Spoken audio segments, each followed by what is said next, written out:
Get ready, start. In our strategy of development, we want growth and greater equality. We want to prevent concentration of economic powers. That is why we must help the public sector as well as the cooperative sector to grow both absolutely and in relation to the private sector. Cooperatives combine the good points of both the public sector and the private sector. They give a voice and sense of participation to the ordinary man. They are based on voluntary union and democratic control.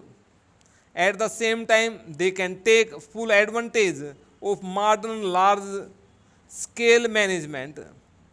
If I may say so, the cooperative way is a civilized way of working, providing as it does the means of diminishing large scale ownership by individuals and groups, but without sacrificing the advantages of big units essential for the application of modern science and technology. The cooperative thus bridges the gap between the small unit and technology. Dreams cannot become realities unless there are material factors by which we can implement them.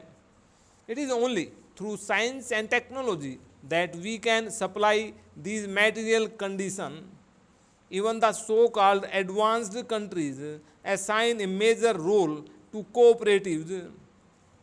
Therefore, I feel that fulfill a more extensive economic function than we are normally aware of.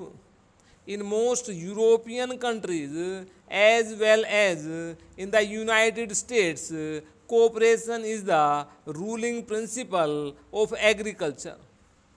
In Japan, cooperatives are a big force, whether it is agriculture or industry or the services.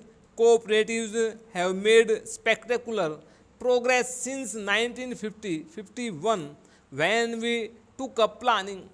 I find that the total agricultural credit dispensed by cooperatives was only rupees 300 million in that year, while last year the figure rose to rupees 3,450 million. Over the same period, the working capital of all cooperatives has grown nearly 9 times. I am particularly impressed by the great strides made by this movement in agricultural, processing, and marketing sectors. Cooperation is an ideal instrument for rural development. In the government of India, cooperation is part of the same ministry which looks after agriculture, community development, and food.